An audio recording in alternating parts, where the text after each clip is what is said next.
I was the manager here between about 1999 and 2020, so I was here for over 20 years. The Brady Centre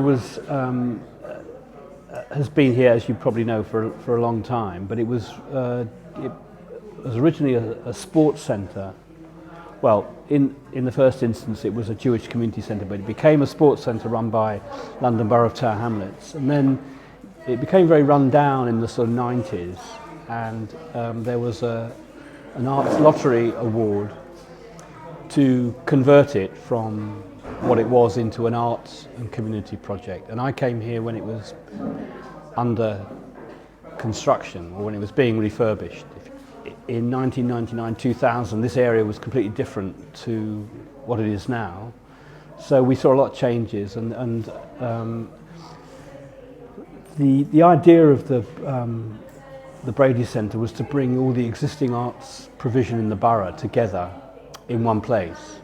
So at the beginning it was quite difficult, in the sense that everything was new and everybody was working in a different environment, and there was no kind of connection with the centre itself, even though a lot of people, some of the staff who moved here brought their students and kind of communities with them.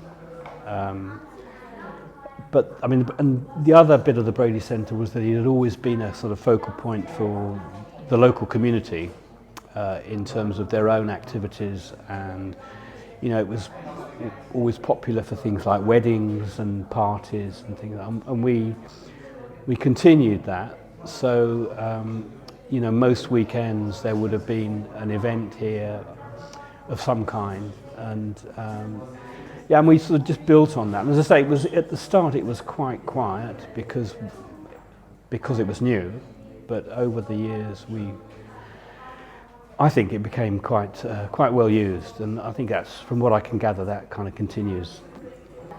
I was the centre manager, and that was there were two aspects to that. I mean, one was running the building and looking after the sort of everything that happened here, dealing with, you know, I haven't said actually that we've always had about 70 to 100 people working in the building, you know, who hire office space here.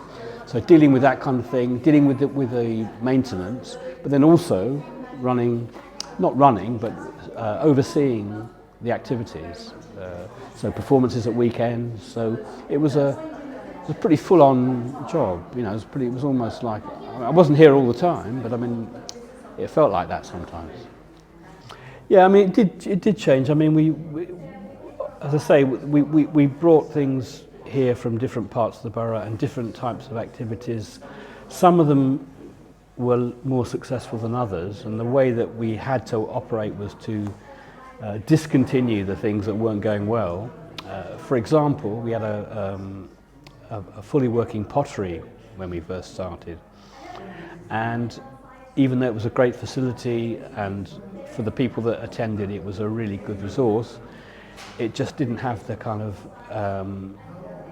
it just wasn't really workable for the numbers involved, and we had to, you know, all right throughout we had to balance budgets. So as I say, we kind of adapted what the centre did. It was popular, but it was used probably 2 or 3 times a week for about an hour and a half or something like that, and the rest of the time, because it's only something that, you know, people can come to at certain times. It was redundant. You know, it wasn't in use, and it was a big space.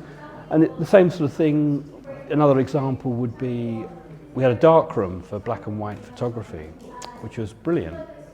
But when, you know, digital stuff started to become more and more popular, we had to move with the times, if you like, and it became a digital facility, you know, with computers, and that kind of thing. But I mean, having said that, the basic functions of the centre stayed the same, pretty much, in that we were trying to provide for all the different communities in the borough. We may have had different activities, but we continued to run a programme for a wide range of people, you know, things from young children, which our youth arts team used to provide, to lifelong learning service, to they ran classes here. So, and as I've already said, that the local community continued to use it. It was very popular for community events. We were very lucky in the sense that it's, you know, fully funded local authority arts provision, which is a rarity these days. And you know, there was never any real threat to the funding. So that if, you know, we got a hole in the roof, or we knew that the council would pay for it, and we were able just to get on with running the programs. So, as I say, we were very lucky in that way, and as far as I know, that's still the case. When it was set up, when it was converted it was a result of a local consultation with people with people from the community. I mean, the consultants that did the exercise went and talked to local people and said, what would you like to see? And what they came up with was that model of a mix between a facility for their own events, for private and kind of community meetings and so on, and somewhere where they could practice, you know, arts, and where there was an arts offering. So as you know, there's a small theatre. So we were able to put on, you know, there was something happening here, probably, you know, twice a week in terms of a performance which was, yeah, open to local people and others.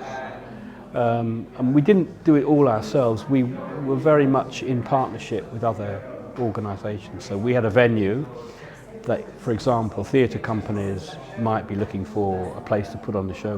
We'd provide that. We developed a very good partnership with Community Music, who set up their studios in our basement and also ran music activities for young people, music industry training. We had a thing called Music Space, which was where young people could come in and play instruments, learn to play in bands, that kind of thing.